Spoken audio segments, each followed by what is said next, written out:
Muito obrigado pelo retorno da nossa última live. É sempre um prazer estar ajudando muitas pessoas a se livrar do sofrimento da dor. E hoje a gente vai abordar o tema de como começou esse movimento internacional, mundial, para se começar a tratar a dor. A dor sempre foi um grande flagelo, né, na vida das pessoas, um flagelo principalmente no final da vida, né? Quando se tinha câncer, por exemplo, a pessoa tinha, digamos assim, um futuro muito ruim, né? Então, a partir aí da pós-guerra, se começou a cuidar melhor disso, né? Então, o movimento começou nos anos 50 do tratamento da dor, mas a gente praticamente não tinha muita coisa a fazer para tratar a dor. Então, se começou a tratar praticamente só o câncer, né, ou a dor no câncer, com procedimentos chamados ablativos, né, ou usar medicamentos de final de vida, paliativos. E praticamente se ficou aí 3 décadas. E a partir dos anos 80 se começou realmente a perceber que a dor mereceria um tratamento mais adequado, né, mais humano. E aí, a partir dos anos 80, se lançou um novo modelo de tratamento da dor. E a partir daí é que o tratamento da dor se desenvolveu. Nós tínhamos um modelo antigo, né, chamado biomédico, onde os pacientes eram tratados somente do problema no corpo, ou seja, um tumor, uma infecção, e a gente não sabia as repercussões que aquilo tinha na mente da pessoa. Então, a partir dos anos 80, se constituiu, né, uma nova visão da medicina, que é o chamado modelo biopsicossocial. Um modelo no qual a gente trata o corpo, a mente e o ambiente ao mesmo tempo. Ou seja, a gente integra essas 3 dimensões do ser humano para fazer um tratamento. E daí surgiu o tratamento da dor. Então, digamos assim, o primeiro marco no tratamento da dor moderno foi a instituição do modelo biomédico no mundo inteiro, do modelo biopsicossocial em lugar do modelo biomédico, que era o modelo tradicional médico, que até hoje praticamente vigora. Então, a partir desse marco, o primeiro marco que eu defino, né, dos anos 80, se pôde começar a estudar as repercussões que a dor e o sofrimento provocam na mente do ser humano, na vida dela, na qualidade de vida, na produtividade dela. E a partir daí se começou a ter números alarmantes, né, de que a dor realmente ela pode acabar com a vida da pessoa. Antes a gente não tinha essa dimensão de tanta gente ficar inválida, de tanta gente perder dia de trabalho, de tanta gente sofrer anos e anos sem ter o tratamento adequado. Então, quando a gente começou a ter esse novo modelo chamado biopsicossocial, a gente começou realmente a dar mais valor ao tratamento da dor. Então, os pesquisadores no mundo inteiro, né, como que um movimento internacional de mudança realmente de visão do tratamento da dor, começaram a buscar soluções para o tratamento das pessoas. A primeira delas é que a gente deveria tratar a chamada dor benigna, né, que a gente não deveria tratar somente a dor maligna do câncer, mas tratar a dor benigna. Por quê? Porque estudos mostraram que os pacientes que têm dor intensa todos os dias, eles têm uma qualidade de vida que é quase igual ao tratamento aos pacientes que têm câncer na fase terminal. É uma qualidade de vida muito péssima. Então, para isso, se começou realmente a estudar a fundo a dor e procurar soluções, principalmente para a dor chamada benigna, a dor provocada por outras doenças que não câncer. Então, um segundo marco que a gente observou foi o estudo em tempo real do cérebro, de como o cérebro funciona, de como se dão os impulsos elétricos da dor dentro do cérebro. Isso foi conseguido a partir da década seguinte, dos anos 90, onde se conseguiu fazer estudos funcionais do cérebro e se vê, por exemplo, onde a dor era processada, o estímulo doloroso que sai do corpo, né, da inflamação de um nervo ou do pinçamento de um nervo, perto de um nervo, e vai até o cérebro e provoca repercussões. Então, nós temos áreas específicas no cérebro que processam a dor, e essas áreas podem fazer o que a gente chama de modulação da dor. Então, o ser humano, ele tem uma capacidade natural de bloquear a dor, que a gente chama de modulação da dor. Esses estudos neurofuncionais que evoluíram muito são capazes de hoje demonstrar as repercussões que a dor provoca no cérebro, inclusive dificuldades que o ser humano pode ter mentais depois que a dor se instala, se transforma numa dor crônica incapacitante. Então, vendo isso, se pôde correr atrás, né? Se achava que a dor era só um aspecto subjetivo e que o ser humano podia viver sua vida em paralelo à dor, mas isso é impossível. Quando o ser humano sente dor, ele não consegue ter uma qualidade de vida boa, né? A sua produtividade cai muito. Então, por isso que a gente diz que a dor hoje é uma doença globalmente incapacitante, né? Enquanto que algumas doenças provocam uma incapacitação, digamos assim, local, né? Por exemplo, se a pessoa quebra um braço, ela engessa o braço, opera o braço e fica muito bem. A dor, o paciente que tem dor não consegue fazer isso, porque o cérebro está totalmente impactado pelos estímulos dolorosos que tomam conta praticamente do cérebro. E isso em todas as dimensões do ser humano que a gente considera, a dimensão da inteligência, da afetividade e a parte autonômica, né, que é o sono, a respiração e a parte cardiovascular. Então, esse segundo marco ele foi muito importante porque ele que como mostrou o impacto que a dor causa no cérebro. A gente não conseguia estudar, até os anos 90, a gente não conseguia estudar o cérebro em tempo real, saber o que estava acontecendo, só pós-mortem, né? Então, a partir desse momento que a gente consegue estudar o cérebro, os impulsos elétricos dentro do cérebro, foi um grande marco para o estudo da dor, que se viu que a dor existia, né? E que a dor era alterada por várias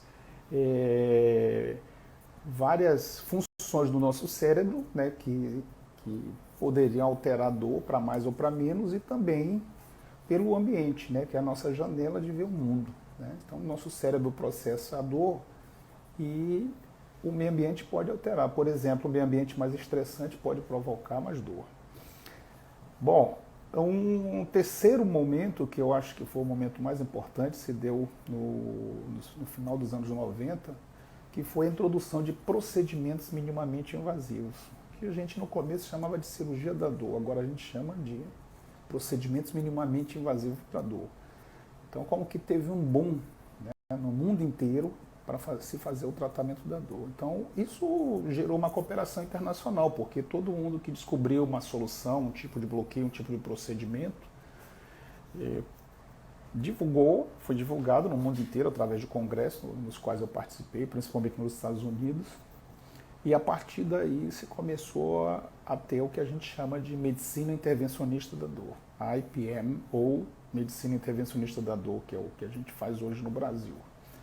Então, o médico intervencionista da dor, ele tem como finalidade bloquear a dor, né? Aquela dor severa, a dor incapacitante. Então, ele usa técnicas que são difundidas no mundo inteiro, que hoje praticamente os médicos que fazem essa especialidade usam, né? E é muito importante porque cada técnica resolve problemas complexos que a gente não conseguia resolver antes, né? Então, eu posso citar aqui, por exemplo, nos anos 2000, o grande incremento que teve nos Estados Unidos com os bloqueios guiados na coluna, guiados por raio-x, né? Então a gente pôde melhorar os bloqueios facetários com várias técnicas diferentes, não é? São as dores, por exemplo, que se dão em cima da coluna para os lados, né? Então, quando a gente faz esse procedimento com uma técnica padronizada, né, publicada internacionalmente, e faz guiada por raio-x, né, nós temos uma precisão muito grande e a gente consegue evitar com que a dor se propague, lógico, controlar a dor muito bem e evitar procedimentos como a cirurgia aberta, que é uma cirurgia que causa muitos problemas para o ser humano e que praticamente se tornou um dos nossos objetivos maior, que seria evitar a cirurgia da coluna, a cirurgia tradicional, né, que é abrir a coluna e fixar com placas e parafusos. Também se se conseguiu evoluir muito na parte da chamada eletroestimulação. Os bloqueios, eles deram uma grande impulso, né, que a gente pode fazer rapidamente num centro cirúrgico adaptado. A gente pode fazer aquele bloqueio imediatamente. Por exemplo, para a hernia de disco, né, que não são bloqueios para a faceta, como para a artrose, né, mas para a hernia de disco.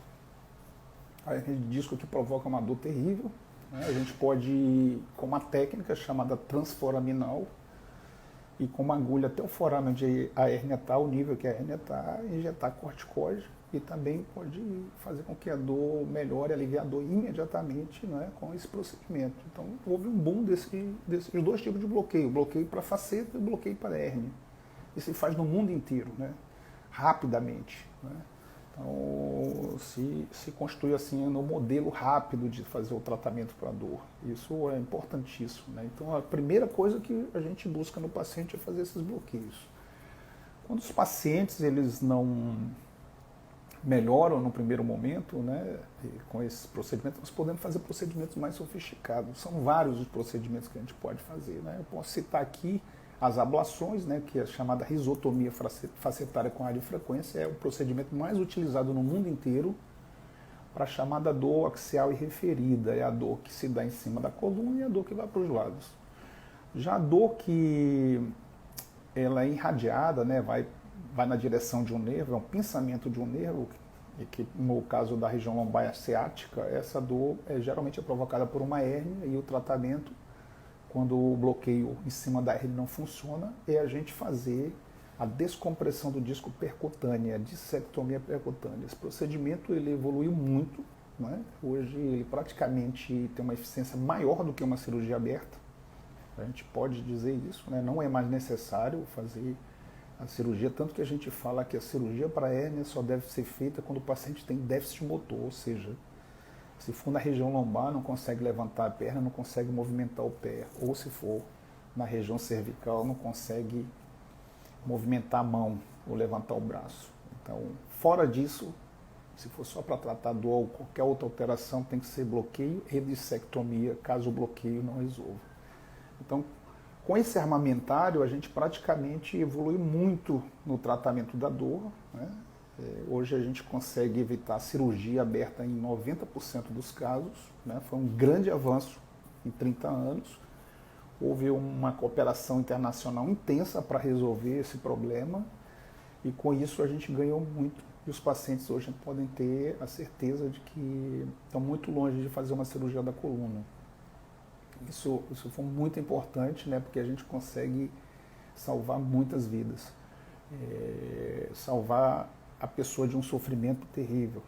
Então, esse lado foi bom. Agora, do outro lado, com um entendimento melhor de como funciona a dor dentro do corpo, né, os impulsos elétricos, a gente pode evoluir também em outros tratamentos. Um deles que mais evoluiu foi a eletroestimulação medular, por exemplo. Né? São pacientes que têm dor que nada resolve. Então, a gente consegue implantar um eletrodo dentro do canal medular, do canal vertebral, aliás, e esse eletrodo pode ser comandado por um gerador que fica totalmente implantado debaixo da pele do paciente, né? Então, com esse tipo de implante, que a gente chama, nós temos também uma eficiência muito alta, que chega a 80% de controle da dor. E isso em dores refratárias, por exemplo, de pacientes que já operaram e que não conseguem resolver o seu problema pós-cirúrgico, né? Que a gente chama de síndrome da falha da cirurgia da coluna. Que é uma dor muito grave, né? A gente não consegue resolver isso. Né? Então, com a eletroestimulação, nós conseguimos uma eficiência de 80%. Isso é muito bom, né? Porque foi uma evolução que a gente viu acontecer durante os 30 anos que a gente pratica a medicina intervencionista da dor. Outros tratamentos, né, que eu pude aprender fora do Brasil e trazer, que foram excelentes, né, como o tratamento com a epiduroscopia, não é? Que é um tratamento muito bom. Esse tratamento a gente usa, por exemplo, quando o paciente tem a cirurgia da coluna que não resolve e a dor se concentra mais nas pernas, né? Então, quando o paciente tem esse tipo de tratamento, a epiduroscopia melhora muito, muito, muito. A epiduroscopia é um procedimento, né, que a gente utiliza a introdução de um catéter. Dentro desse catéter é uma fibra óptica na qual a gente consegue ver o interior do canal vertebral e desfazer as aderências provocadas pela cirurgia, muitas vezes, tirar os debris, né? Então a gente consegue melhorar muito, né, os pacientes. Outros tratamentos que a gente tem para dor, como por exemplo a neuralgia do trigêmeo, que já é um pouco fora do âmbito da coluna, também evoluíram muito, né? E hoje a gente consegue também controlar, é uma dor terrível, né? Alguns tratamentos para dor de cabeça, onde a gente utiliza técnicas de bloqueio, né, de gânglios, tanto o trigêmeo como o pterigopalatino, também a inervação superior do cervical. Muitos pacientes têm uma grande melhora com esse tratamento. Então, essa nossa mudança mundial de paradigma do tratamento da dor foi muito importante, né? Porque hoje a gente tem uma outra consciência, a gente sabe que, primeiro, nós temos que tratar a dor intensivamente. Segundo, a gente tem que tratar a dor rápido. A dor vai provocar problemas se você deixar a dor persistir e se transformar numa dor crônica, incapacitante. Uma outra parte também muito importante, certo? Que a gente tem que avaliar, né? O problema do tratamento no Brasil, né? Enquanto os outros países desenvolvidos já têm um sistema, né, que trata a dor rápido e de maneira muito eficiente, no Brasil a gente ainda tem alguns problemas, né? Primeiro deles é achar que a dor não vai causar problema. Segundo, é achar que não é uma urgência, que a gente pode deixar para tratar no mês que vem, ou daqui a 2 meses, 3 meses.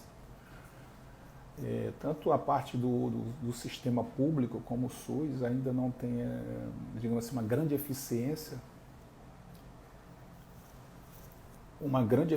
para fazer o tratamento, né? Mas a gente já tem o meio, né? Já tem a ciência, já tem a pesquisa, né, mostrando que nós conseguimos controlar a dor com esses tratamentos que a gente tem modernos.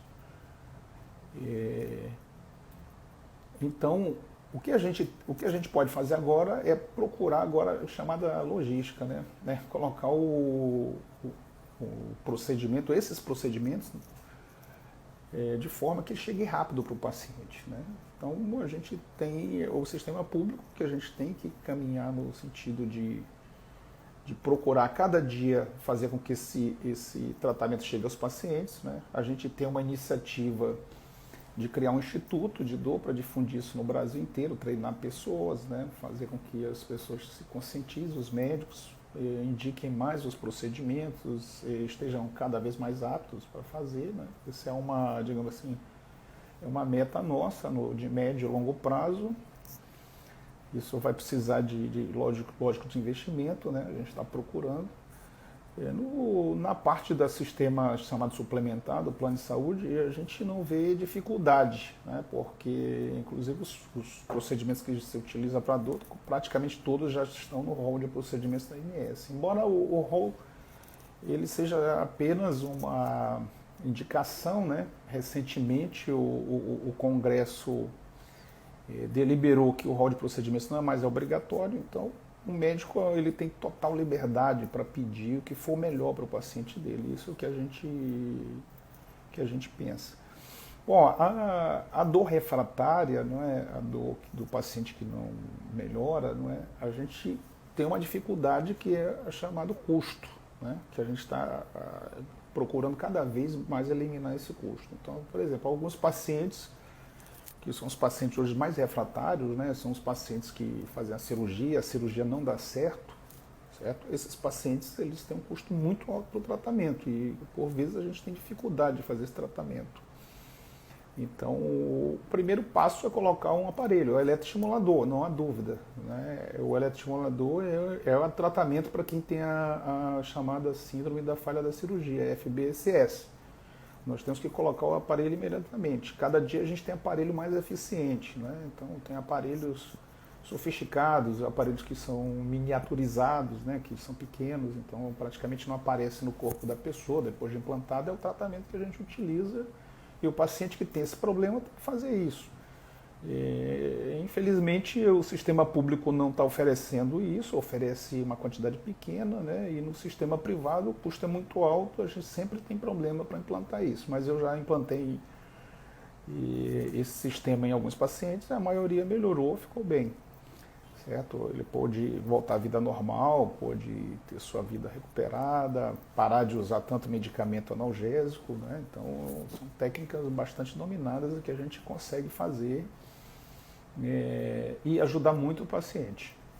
Então, o que a gente pode fazer agora, né? O que é nosso pensamento, né? A gente pensa em divulgar cada vez mais, e inclusive a nossa entrada no Instagram exatamente para isso, para divulgar mais e mais, que essas informações cheguem aos pacientes, né, que são principalmente as pessoas que vão colocar sua voz à disposição e correr atrás, né, porque o paciente e o médico orientando, né, o médico sempre procurando trazer o melhor para o paciente, certo? Então eu acho que fazendo isso a gente já está num rumo bom. Num segundo momento a gente vai tentar ver a parte do instituto, né, que praticamente no mundo inteiro os grandes centros de dores montaram o instituto exatamente no sentido de melhorar o atendimento aos pacientes, de facilitar essa parte logística do custo, né, que é fazer com que o tratamento chegue para o paciente. Mas a gente sabe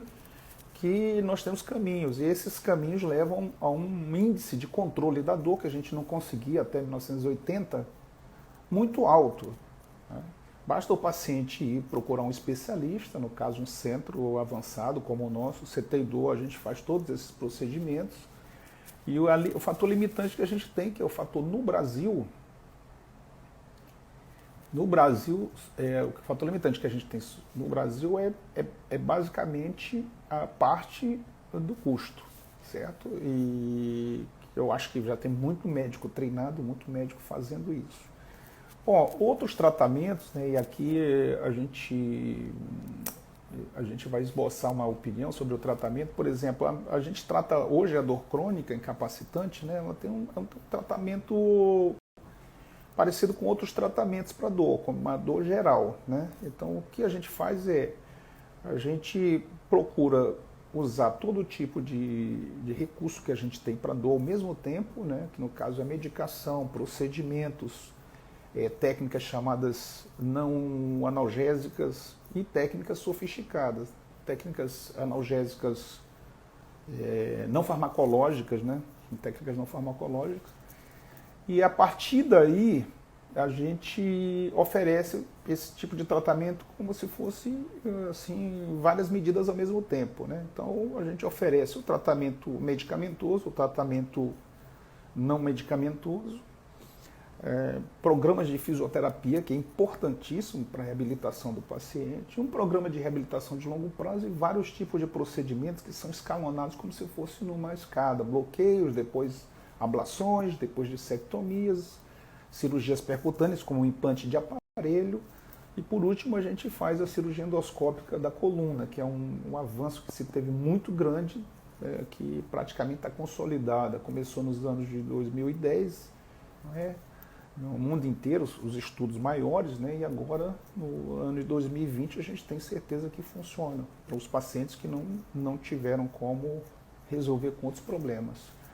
Bom, nisso tudo aí, a gente pode ver que a nossa primeira parte, onde a gente pode usar o médico, né, tradicionalmente gosta de prescrever remédios, né? Então a gente tem uma quantidade enorme de medicamentos, né? Infelizmente no Brasil a gente não tem essa constelação de medicamentos autorizados como se tem, por exemplo, nos Estados Unidos, para dor. Então a gente tem que, digamos assim, tratar os pacientes com uma limitação, né, de medicação. E a gente tenta fazer isso, né? Por exemplo, a gente tem os analgésicos tradicionais, né, que são os anti-inflamatórios, analgésicos tipo de pirona e novalgina, a gente tem Tem os medicamentos chamados adjuvantes, são anticonvulsivantes e antidepressivos, que também tem uma função muito grande na dor. Alguns pacientes se beneficiam muito, e outros medicamentos que estão fora assim, dessas classificações. O mais, digamos assim, comentado deles são os derivados da maconha, né? O canabidiol, por exemplo. Né? A gente usa desde o ano de 2010, né? Alguns pacientes tinham a preferência, a gente fazia a importação, né?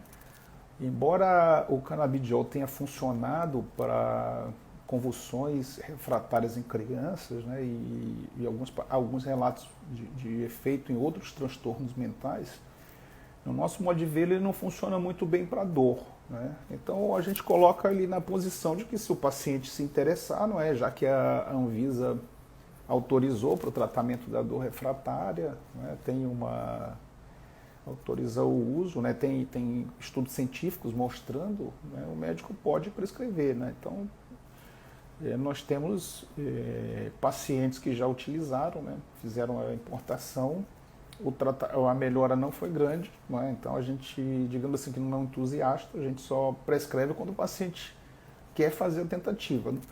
E como a gente disse, né, quem tem dor refratária sempre está procurando uma solução, o paciente quer uma solução e a gente tem que ajudar o paciente, ser o monitor dele. Né? Então, alguns pacientes, eles fizeram a importação do canabidiol, né, foi cara, e não tiveram retorno, né? Não tiveram melhora como se comparado, né? Aos tratamentos convencionais, aos analgésicos convencionais. Embora na literatura a gente tem bastante relato de pessoas que melhoraram da dor utilizando canabidiol. Aqui há um parêntese, né? Porque quando a gente fala desse assunto, as pessoas elas relacionam o canabidiol à maconha. Né? O principal efeito da maconha, que inclusive é utilizada para dor, né, de pacientes no campo da paliação, né, a gente pode usar, então tem pacientes terminais que usam para dor, para aliviar a dor, né, é que o canabidiol não tem efeito nenhum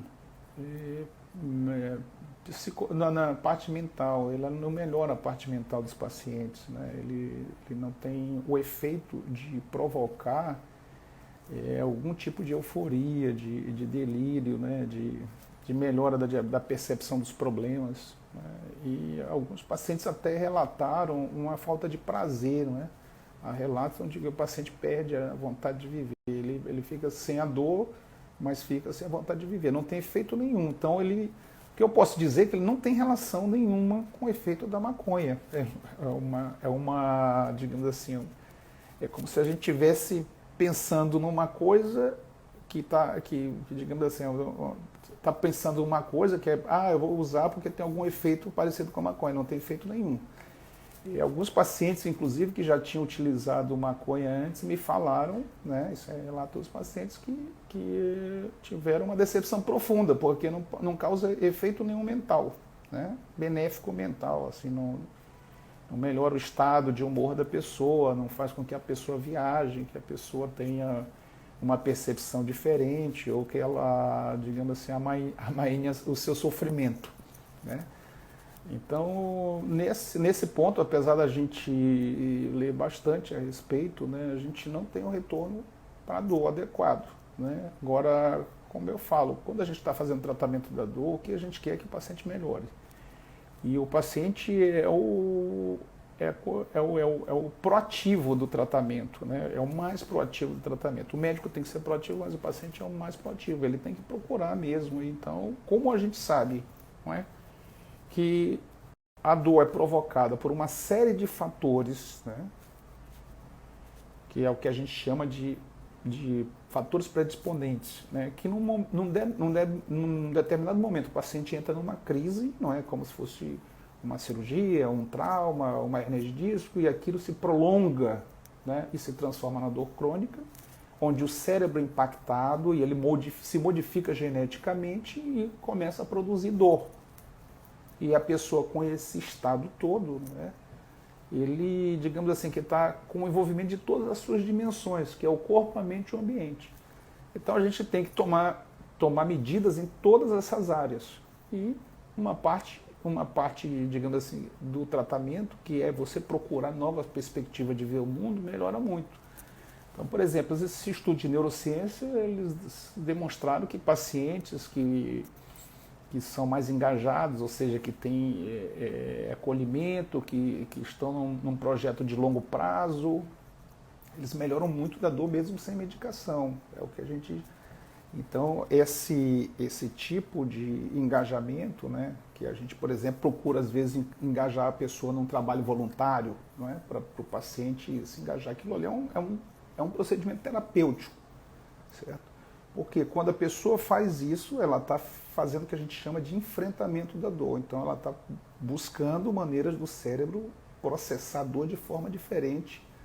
E isso tem como consequência a melhora da modulação da dor, ou seja, o nosso cérebro consegue reduzir a dor, bloquear a dor com mais eficiência, certo? Então, são tratamentos, né, que a gente tirou da neurociência, né, e a partir daí a gente consegue fazer o que a gente chama de tratamento amplo do paciente, né? A gente vai também buscar a parte reabilitativa ou a parte de agregação social, porque a dor, na verdade, ela provoca ao longo do tempo uma desagregação social. O paciente ele para de trabalhar, para de se relacionar com a família adequadamente, para de se relacionar conjugalmente.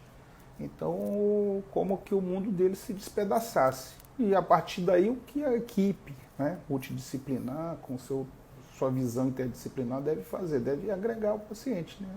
É o que a gente chama de reabilitação psicossocial. E se viu que a reabilitação psicossocial, né, que é fazer o paciente voltar a trabalhar, voltar a ter todas as suas atividades, né, os seus ciclos sociais, isso tudo leva à melhora da dor. O paciente enfrentando a dor, ele vai melhorar. Então a gente tem que ajudá-lo, né, de todas as formas, né? E o paciente também se ajudar. Muitas vezes ele procura esses tratamentos, né, e faz o que a gente chama de testes, né, e pede ao médico. A gente não é contra fazer isso. Por quê? Porque a gente está tratando de pessoas em amplo sofrimento e pacientes de exceção, né?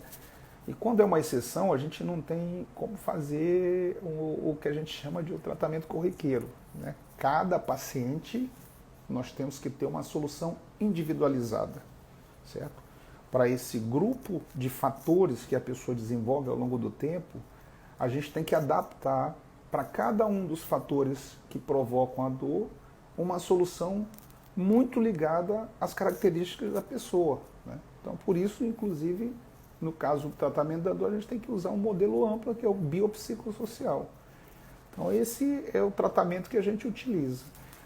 Por exemplo, outros quadros, né, a gente, hoje, só para resumir, no caso do canabidiol, se o paciente quiser, eu aconselho, né, ele fazer um teste de 1 mês com o tratamento. Já existem empresas que vendem no Brasil, isso reduziu muito o custo. Eu não posso falar a respeito da eficiência, porque todos os pacientes que eu usei foram com canabidiol importado da Inglaterra ou dos Estados Unidos. Mas eu acho que não vai ser uma grande dificuldade trazer tecnologia, porque não é uma coisa do outro mundo, né? Então, nesse caso, o paciente deve procurar o médico, pedir e fazer a utilização nas doses prescritas, né? E a partir daí ver se isso melhora nos casos de dor refratária. Que a única coisa que eu falo é que se o custo for muito alto para o paciente, ele pode ter esse investimento, o retorno pode ser pequeno, né? Então eu não posso de forma nenhuma mentir para o paciente. Os analgésicos comuns, né, como os opioides que tem no mercado, tudo, eles têm um efeito melhor, certo?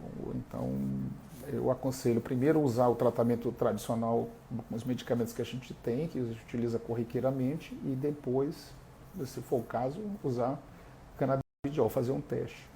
Isso é a primeira coisa. Agora, tem outros quadros, né, que a gente também evoluiu muito. Por exemplo, no caso do tratamento de fibromialgia, né, que é uma dor generalizada, onde o paciente ele como que perde o sistema de modulação da dor, né, ele começa a ter dor em praticamente todos os lugares do corpo, né? Essa doença ela foi descrita antiga, né? E a gente hoje tem muitos pacientes que sofrem disso, né? Então, uma coisa que foi boa é que a gente viu que esses pacientes eles melhoram, né, com o uso de antidepressivos, né? E aí a gente tem que testar, às vezes, vários antidepressivos para ver qual deles que o paciente melhora, né? E a outra coisa é que se viu que esse tratamento ele só tem efeito com exercício, certo? Então a gente tem que insistir muito para que o paciente faça exercício, tem que criar toda uma situação favorável ao paciente para que ele pratique exercício. Então isso aí, só a gente tirar o paciente do sedentarismo e levar até uma atividade regular por vários meses, já é um grande trabalho para o médico. Se viu que todos os pacientes, né, que são bem tratados com fibromialgia, que fazem exercício regular, eles ficam curados. Eles melhoram muito e a dor generalizada desaparece. Então, praticamente hoje o que a gente faz aqui na clínica, né, para os pacientes que têm fibromialgia é insistir em fazer exercício, criar soluções para a pessoa fazer exercício regular, criar motivações, criar grupos onde o paciente tenha condição de ser estimulado, né? Ele tenha condição de praticar o exercício, criar mecanismos de apoio para que o paciente ele possa fazer exercício todos os dias. Isso é digamos assim, o tratamento é o pilar central do tratamento da fibromialgia. Os outros medicamentos que a gente utiliza, eles são medicamentos que são usados somente numa estratégia de médio prazo, ou seja, há alguns meses a gente utiliza só para o paciente sentir um pouco menos de dor e poder se motivar a fazer exercício. Mas o pilar central, a gente tem que insistir todo dia com o paciente que tem fibromialgia, faça exercício. E para isso, são várias coisas que a gente tem que fazer. Por exemplo, a gente tem que ver se o paciente tem a infraestrutura para fazer exercício, se tem equipamento para fazer exercício. Muitas vezes ele não consegue fazer exercício no solo, numa academia, tem que fazer dentro d'água, né? E como a maioria dos pacientes que tem fibromialgia é mulher, tem algumas dificuldades para fazer exercício aquático, né? E algumas pessoas, o exercício aquático também precisa ter um custo maior, né? Não é só colocar tênis e caminhar, você tem que ter uma piscina adequada, né? Então, alguns lugares também tem meses do ano muito frios, né? Então tem que ser uma piscina aquecida. Então, são todo um grupo de soluções que a gente tem que ter para poder ajudar o paciente a se livrar da dor, da fibromialgia. Um outro ponto também é que os pacientes de fibromialgia eles podem ter dor em outros lugares, mais localizados. Então, por exemplo, eu já tive pacientes, né, que ficaram sendo tratados muitos anos com fibromialgia e não melhoraram de jeito nenhum. Então, quando a gente foi ver, esse paciente tinha, por exemplo, uma artrose da coluna pontual. Foi feita a isotomia com radiofrequência e a pessoa melhorou da dor. Isso se dá por quê? Porque qualquer tipo de estímulo doloroso, certo, que chegue ao cérebro, praticamente ele vai para duas grandes regiões onde são processadas a dor. É como se fosse um tronco comum, vai chegar lá e isso vai fazer com que as repercussões sobre o cérebro sejam praticamente as mesmas, que é a piora da modulação da dor, ou uma dificuldade de bloquear a dor, que já é uma coisa que acontece muito no paciente que tem fibromialgia, e uma piora das neurofunções, ou seja, a capacidade da pessoa de viver, de ter essas habilidades. Tudo isso é impactado. Então, se o paciente tiver a fibromialgia e tiver uma dor em paralelo ou em outro lugar, a gente precisa tratar. Então eu falo muitas vezes, quando o paciente chega com fibromialgia aqui, eu vou ver se ele tem uma dor, dói o corpo todo, mas se tem uma dor mais localizada em um lugar, por exemplo, às vezes na coluna, e na coluna a gente consegue combater, então o paciente vai ter uma melhora, porque são impulsos elétricos a mais que vão para o cérebro. Então, esse tratamento, a gente precisa vê-lo de uma maneira geral, né? Então, e às vezes também sobre problemas na família, no trabalho, né? O dia a dia da pessoa. Muitas coisas a gente tem que corrigir. Mas de uma coisa a gente tem que ter certeza, o tratamento da fibromialgia deve ser feito com exercício. A gente tem que ter todos os esforços para fazer o tratamento com a inclusão de exercícios regulares no dia a dia da pessoa. Bom, para finalizar, não é, uma coisa a mais que eu queria falar é que hoje a gente tem que ter uma consciência que não se deve prolongar a dor. A gente tem que, é, tem que se manter, né, alerta para que se a gente começa a ter dor ou qualquer familiar, amigos, tenham isso, a gente passa a orientação de que deve procurar um tratamento rápido. Então, eu agradeço, né, a todos que compareceram aqui, meus amigos, e a gente sempre vai estar aqui para ajudar. Um grande abraço.